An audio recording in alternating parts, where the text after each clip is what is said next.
Welcome to Moments with Marianne. I'm so delighted we're spending this time here today.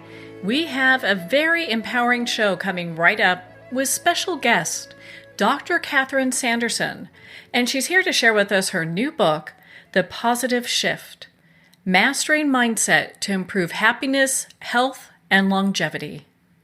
Now, Catherine is a professor of psychology at Amherst College. She received a bachelor's degree in psychology with a specialization in health and development from Stanford University and received both master's and doctoral degrees in psychology from Princeton University. Professor Sanderson's research examines how personality and social variables influence health-related behaviors, such as safer sex and disordered eating, the development of persuasive messages and interventions to prevent unhealthy behaviors, and predictors of relationship satisfaction. So let's welcome to the show, Dr. Catherine Sanderson. Thank you so much for the invitation. What an honor it is to have you here and to talk about your new book. I hear it's making some huge waves. Well, as I describe in detail in the book, happiness is good for all of us. So I love the opportunity for people to hear more about happiness, to listen to this show, to read the book, and just get more information, because we're all better off if more people in the world are happy. Oh, isn't that the truth? Well, and I'm really curious, because your book is packed with lots of great information. What motivated you to write this book? So I am not naturally a happy person, and that's often surprising for people to hear, when I'm talking about the book, because they make the assumption I just must be somebody who finds happiness easily.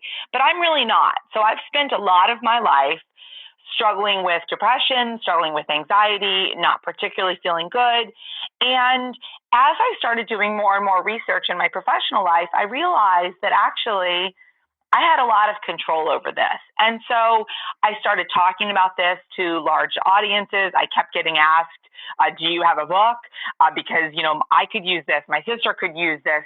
Other people who are not here in this talk could use this. And that really was the start of my idea to try to put some of this down so it could be widely used. Well, I'm so glad that you did, because it's such a great resource. And so you talk about mastering your mindset. Why is that so important?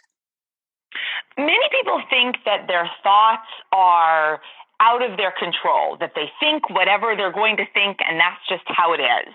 And what we now know in psychology is that we actually have a lot of control over our thoughts, and that by shifting our mindset, the way we think about ourselves and the world, we actually can adopt a more optimistic, positive framing, and that actually has tons of benefits. So the key here is that we have some control over our thought patterns, and when we learn to exercise that control, it can have major benefits for psychological and physical well-being. So when we talk about the benefits, what are some of those? Well, they're exhaustive. So people who have a positive mindset are healthier. They are less likely to get a cold, even if it has been directly introduced into their bodies. They recover faster from surgery. There is evidence that I describe in the book that they actually even live longer. On average, people with this positive mindset and framing live about 7.5 years longer. So there are tremendous benefits of adopting a positive mindset in terms of physical health. But we also know that they are happier. It's not just that people are healthier, they also go through life feeling better about themselves, having better relationships, and overall just having a better outlook on life, which of course feels good. Well, and I love how you started this discussion talking about your journey, how you personally are not typically a happy person. And for some of our listeners that are tuning in and they're hearing this, they're probably going, well, that's probably me too. I don't wake up all rainbows and unicorns. So how do I get from the place that I'm at to a place that I can actually feel like I'm actually happy? Yes, that's really the most important question. I'm so glad that you asked that. So I think one of the keys is for people to understand that some of this is in their control. Now, to be honest, a lot of our happiness is determined by our genes. So about 50% of our happiness is determined by our genetic makeup. And that does mean that some people have a head start. So it's not saying they're not, people who may have more trouble doing this than other people. And of course, I'm one of the people who struggles more with this. But once you recognize that you control 50%, you can then decide, hey, is it worth it to me to start doing some of these things to feel better? And then there are two sets of things you can do. You can change your thought patterns, as you and I have described, and you can also change your behaviors. But there's lots of behaviors that we can engage in daily life, which the scientific research tells us actually makes us feel happier. So there are also things we can do concretely in terms of our behaviors in daily life that will make us feel better. Well, that's encouraging. So no matter where you are in your journey, you can make changes. Yes, precisely. Ooh, love that. Well, and so when we're looking at simple tips that our listeners can start using today, what would some of your suggestions be? So one of the clearest pieces of evidence is about the role of nature, that many people find that spending time in nature, looking at nature through a window, even having indoor plants is very helpful. People who go for a walk outside typically experience an elevation in terms of mood. Of course, walking is also good for you physically. So spending time in nature in whatever way feels good is one of the clearest examples of something very simple we can do. That could mean waking up and going for a 10-minute walk in your neighborhood or in your yard or a nearby park before you head to work. It could be getting out of your office for 15 minutes at lunch and just spending time outside. But we know that spending time in nature is very important. We also know that giving to other people has remarkable benefits psychologically and physically, even changes patterns of brain activation. So doing things for other people is remarkably important. That could be volunteering in your community. It could be donating to charity. It could be doing a random act of kindness, paying for the person behind you in the drive-through line at Starbucks or something. All of those are great ways in which we can feel better. Yeah, I've even heard of people paying for somebody's gas. If a family's got like $5 and they don't have money to put in their gas tank, there are lots of different ways to give back and be part of. And it's interesting you talk about nature, because I know some days when I'm feeling, we kind of joke about being a little southern fried out here, that being in nature, going for a walk, it really helps kind of change the mood and change I know it changes my mindset. Well, and there's a really simple example that I think many people can relate to. There are times in which you might not really feel at all like, going for a jog or taking an exercise class or going to the gym or exercising in some way. You're really not in the mood. You're really tired. But somehow you manage to drag yourself outside. You do that 2-mile run. You take your aerobics class, whatever it is, and you leave and you feel great. And that's an example of simple acts of doing a behavior, in that case, exercising, actually does shift your thought patterns. Mm-hmm. You had something in your book that really piqued my interest, and I'd love for us to talk about this. Why is it important to understand a failure mindset? Yeah, that's such an important thing, and I think often overlooked by people. So bad things happen to all of us. We experience professional rejection, personal rejection, disappointment, etc. And one real key piece of evidence is that we have control over how we think about the implications of that. And if we wallow in, oh my goodness, this bad thing happened, I'm never going to be successful, no one is ever going to like me, of course, that's going to bring us down.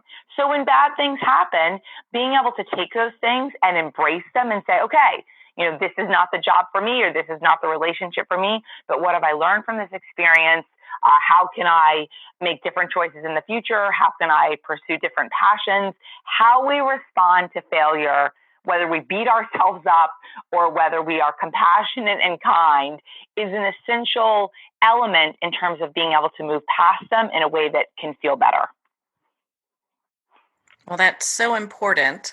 And I love how this all comes together. I mean, when we look at the failure mindset, when I initially read that, I'm like, Why is that? Why does that even have value? But the way that you explain it makes perfect sense. Well, and the reality is we can't avoid failure. We can't. We can't go through life avoiding all disappointment, rejection, failure. It's not about avoiding bad things. It's about how do you respond when those things happen. Yeah, without a doubt. You had so many great, um, just great information and resources in your book. And I was really surprised by quite a few of them. It's like, wow, I didn't know this, never thought of it this way. And you even had a Winnie the Pooh reference. I'd like to share with us. I love Yes. that. Well, and I really tried to, and I appreciate your kind words, but I really tried to make the book full of science, so people know this isn't just something I woke up in the middle of the night and dreamed up. This is empirical data that lots of people have demonstrated, in careful, thoughtful, rigorous research. But I also really wanted to make it accessible to people. So I talk about the difference between people who have the very positive sort of Tigger outlook of always being bouncy and energetic, et cetera, versus people who have the more depressive, Eeyores kind of go through life in a gloomy way. And yeah, there are these individual differences. We see them clearly in the lovely Winnie the Pooh stories, but we can also then take that information and sort of understand, oh yes, that's what the science is telling us is actually very practical and easy to understand. Yeah, I think it just makes perfect sense, especially the way you explain it, because, I kind of identify with the person that bounces out of bed. I feel like a Tigger in the morning, so it's kind of funny, reading this and seeing the different analogies. And a dear friend of mine, she's kind of a little bit like Eeyore, but it's just kind of funny how we all have these different traits and we can learn so much from one another. And what's interesting is that people, I think, will recognize, as you've just pointed out, they'll recognize themselves in different parts of the book, and they'll also recognize, oh, that's what my husband is like, or that's what my sister is like, or, oh, my oldest child has that tendency. So I think it's also just interesting for us to learn that how we see the world isn't necessarily the same way that other people see the world, and that, of course, has lots of implications. Oh, yeah, without a doubt. It really allows us to step beyond ourselves and look at the bigger picture of what other people are going through as well. And we develop a little bit more empathy when we do that. Absolutely. And that's one of the things that I've heard just again and again from people who've read the book is they say, my husband's been going through a gloomy patch, or he, had trouble responding to this, bad situation at work. And, this was just really helpful. So I think that this book is designed to not just give people sort of interesting, intellectually stimulating information, but also to really provide readers with actionable things that they can do for themselves or for people around them. How does mindset affect our memories too? Because I know you have this chapter in the book on that, and I'd love for you to kind of touch on that for our listeners. So one of the key things that we see in American society, and I want to be really clear because it actually is different across different cultures, but one of the key things that we see in American culture is a very negative attitude about aging. That we see lots of advertisements on TV and images of older people in the media as having all of these problems, developing dementia and, problems with memory and being fragile and so on. And when we start to believe those stereotypes about aging, it actually can influence people's own performance on things like cognitive tests, on memory tests. So in fact, research has showed that if you give older adults an article to read, a made up article by psychologists that says, oh, memory is, fades naturally with aging, this is a normal part of the process, versus you give people an article that says older adults, are wiser because they've lived through more things, and that develops, more stimulations in the brain and lets them retain more information. If you give people one of those two articles, people who read the article talking about the negative implications of aging on memory actually do worse on a memory test, whereas people who have a more read a more positive article do better on the memory test. So that's just a very simple example of how the stereotypes that we hold about what happens to us when we age can actually influence memory. It can also influence, walking speed, health events, and so on. So changing our mindset about naturally occurring biological processes like getting older is really important for all of us. Well, and I love that you have so much science and research that's done in this book. Again, it's not something that you were talking about, like how you woke up and made up something. You are a professor of psychology, and you've got great education, and so you really bring a lot to this, to the table and to this discussion. Well, and I do think it's really important for readers to understand that sometimes there are books written, self-help kind of genres in which a person has a theory or an idea or a mantra or their own personal experience. And although I do talk about my own personal experiences and those of my kids, my family, and so on, the book is based in science. So it's not my opinion. It's not something, that I made up and believe to be true. It's something that rigorous scientific research done by neuroscientists, biologists, psychologists, and so on have demonstrated to be true. And that's what I think is really important to recognize, that this is something that is trying to synthesize lots and lots of empirical research so that readers can have confidence that these strategies, in fact, have worked for other people, and they could also work for them. Oh, I love that. How long did it take you to do the research for this book? 2 or 3 years. Wow, I'm not surprised. It's just active. It's a lot of different topics, and it's also, to be honest, the research in this area is changing so dramatically because we're now being able to do more research through things like MRI data, so being able to look at brain activation patterns, genetic research, and so on. And so part of it is that there's just more and more research on the science behind this, which of course is also really exciting. Yeah, it really is. And, it's interesting because when we look at just the research that you've done for this, I mean, it brings so much to the table that's relative for people right now that they can use today. Was there anything when you're doing your research that you found out that kind of surprised you? I was actually surprised in a number of different places in terms of the research. I was astonished about, in particular, about the differences between how younger and older people think about relationships. So in the final chapter of the book, I talk about how there are different priorities across the lifespan. And so younger people in their teens and 20s, are very focused on having large social networks, lots of people, what I like to call, Facebook friends. And people in their older years, in their, 50s and 60s and 70s, 80s, actually make very different choices. They're not very interested in having big social networks. They're more interested in having a small number of friends, but people they are really close to. So they tend to have deeper relationships, and they're basically choosing quality over quantity. I just thought that was such an interesting finding, that as we age, our priorities change and the value we place in relationships seems to adjust. And I found that, really interesting to think about what the role of relationships is in our lives and how that isn't consistent across time. Yeah, I can understand that because my perspective has definitely changed from, for where I am today, from, being 20, as it should, because we have life experience, but it's really interesting to hear that come down in a scientific way, that people can really understand and relate to. Well, and what I also found, related to that was so interesting is that we see this in all cultures. So this finding about the changing emphasis on different kinds of relationships is seen in virtually every culture that has been studied. And so it's not a Western phenomenon or a, American phenomenon. It seems to be something that may be naturally part of aging, since we do see it across cultures, which is really fascinating. Mm. So in your book, you talk about embracing adversity. Why would we do that?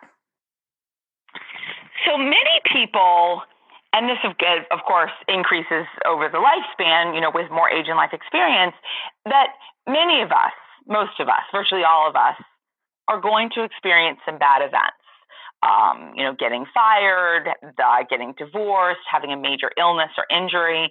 And one of the key findings is that there is actually some value in experiencing those negative things. That what the research has shown is that people who experience between 2 and 6 adverse negative experiences actually are happier than people who've lived virtually, perfect lives, no adversity at all, or just one bad thing happening to them. And so that seems kind of counterintuitive. We might assume that people who experienced, no bad events or only one bad event would be happier than people who'd experienced, 4 or 5 or 6 bad events. But in fact, that's not what the research shows.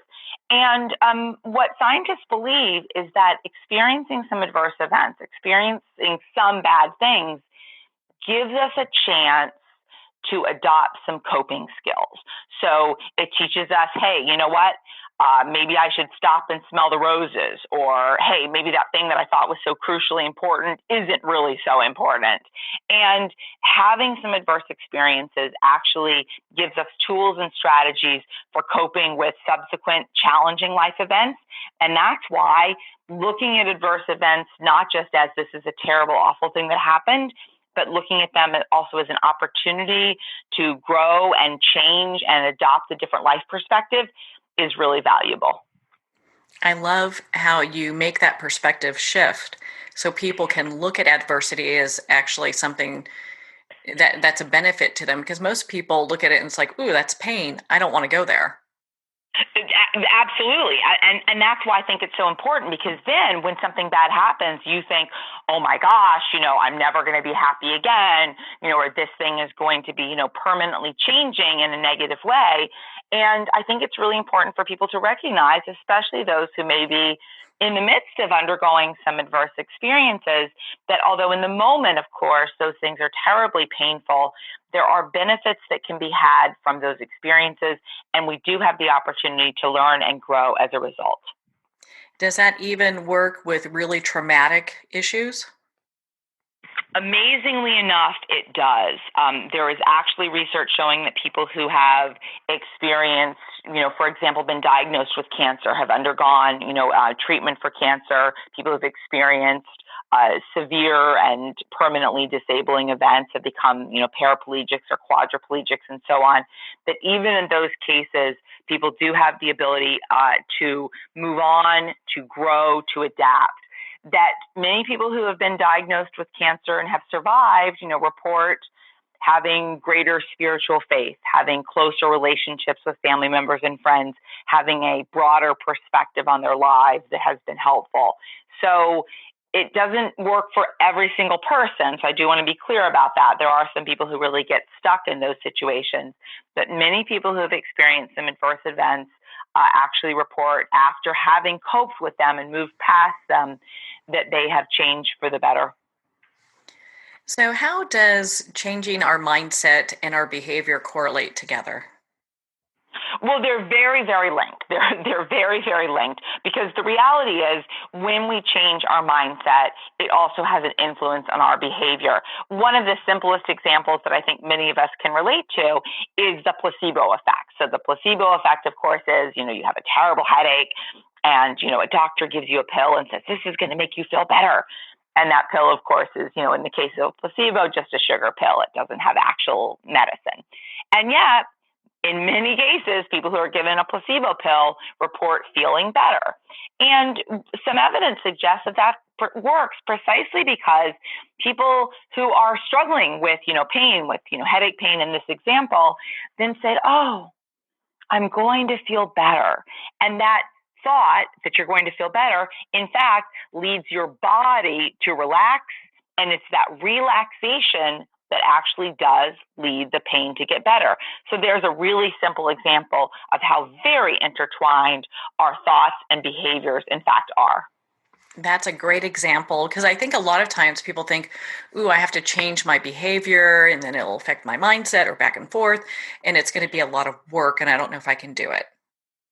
Well, exactly. And here's the thing. A lot of this initially is some work. I want to be honest about that. A lot of it is initially some work because, of course, if you have a negative tendency and you've had negative thoughts most of your life, it takes practice to adopt a new habit. But the key is with practice, and the practice is small, just reframing things to adopt a more positive mindset, we can get better at it. So anybody who's tried to, give up smoking or, start an exercise regimen or something, they've experienced that initially it's really hard. Maybe you have the craving for the cigarette, or maybe you were really like, oh, I really don't feel like running today. And yet, once you start doing a new behavior, you get better and better at doing it. And that's really the same thing with mindset, that initially it's hard because we have to shift how we've been thinking. But with practice, it becomes more and more natural. And then we've done the shift and it's just our new way of framing our lives. I think I have time for a couple more questions here. There's so much great information in this book. There's no way we're going to touch all of it. The Positive Shift is just a fabulous resource. One of the things that also surprised me is in your book, you talk about money. So how does money factor into all of this? Yeah, this is probably, I think, the part of the book that people might find most surprising, that we often think in our society, oh, if I just had more money, then I would be happier, But the reality is we adjust very quickly to newfound wealth. And so money doesn't really bring us the happiness that we think it will. And in fact, when we have more money, we can sometimes start doing comparisons that make us feel worse. So there's a phenomenon created by economists that's called the wealthy neighborhood paradox. And what that research has shown is that people who live in very wealthy neighborhoods, who you would imagine, well, they've got to be very happy. I mean, they live in a very wealthy neighborhood. They must be very wealthy. They actually can feel worse. And one of the explanations for that is that when you are living in a neighborhood surrounded by people who are very wealthy, you start to do comparisons and you can feel worse about yourself. Oh, these people have, even nicer cars, or they take even, more lavish vacations, or they have a second home, or, whatever.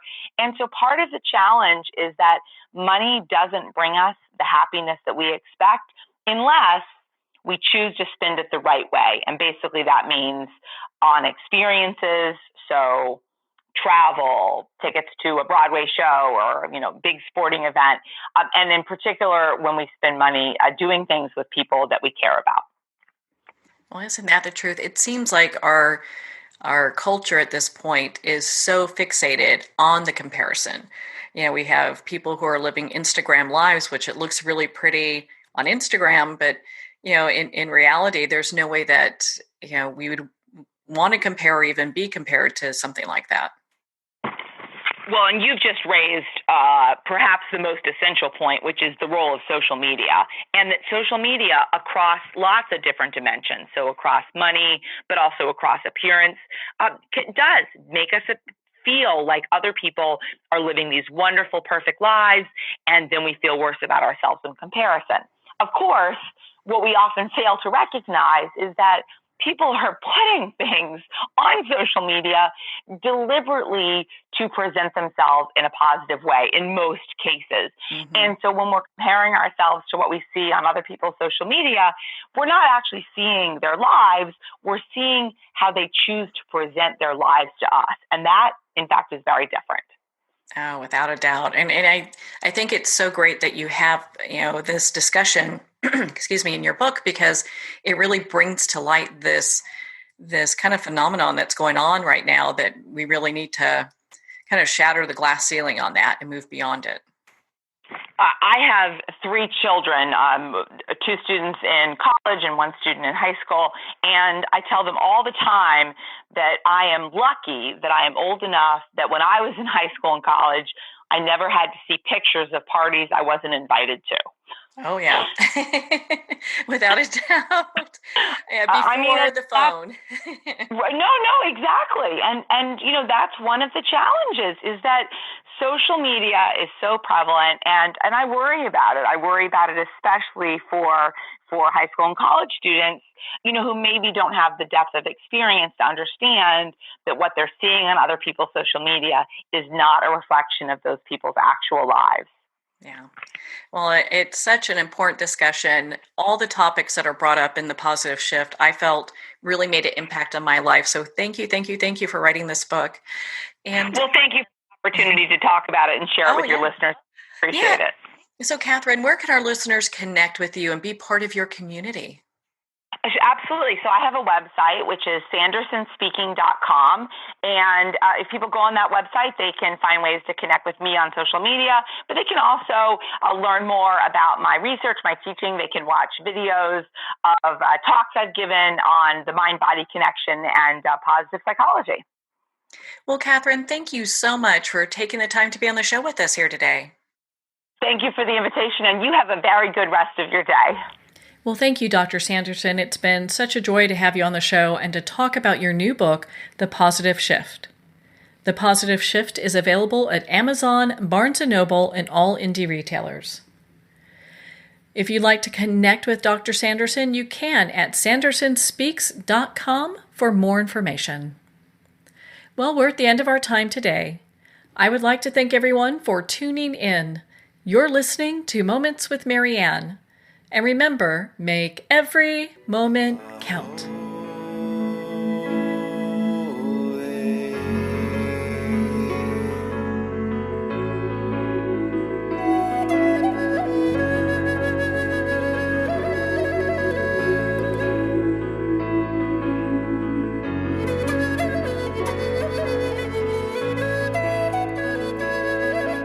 In a single moment, your life can change. Moments with Marianne is a transformative hour that covers an endless array of topics with the best of the best. Her guests are leaders in their fields, ranging from inspirational authors, top industry leaders, and business and spiritual entrepreneurs. Each guest is gifted and a true visionary, a recognized leader in her own work, and while teaching others to develop, refocus, and grow, Marianne will bring the best guest and sometimes a special surprise. Don't miss this. You never know just which moment will change your life forever. Moments with Marianne airs every Sunday, Monday, Thursday, and Friday at 8 p.m. Eastern and 5 p.m. Pacific Time. Make sure to tune in and visit momentswithmarianne.com for more information.